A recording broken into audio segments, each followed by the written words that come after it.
Hello, good morning mga idol, good morning. Ang sarap ng gising, haba ng tulog. Mamaya pang pasok natin, alas 4 ang opening, alas 6 yung closing. Sarap, diba? Ayan na, hindi naantok pa pero ang tulog natin 8 oras na. Yan, babangon na tayo maya magluluto ng baon. Di mag-iisda lang muna tayo ngayon kasi Ramadan, kakayanan. Igalang natin yung ng Muslim, diba mga lodi?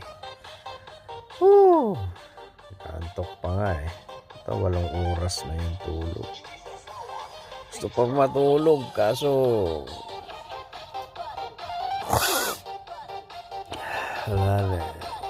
luluto na tayo. Paksiw na isda. Ayan ang aking higaan.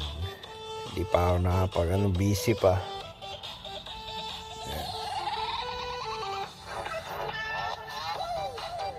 Ayan.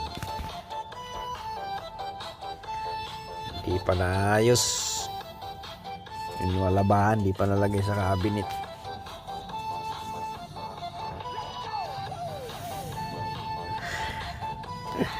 Okay mga lodi, magluluto na tayo.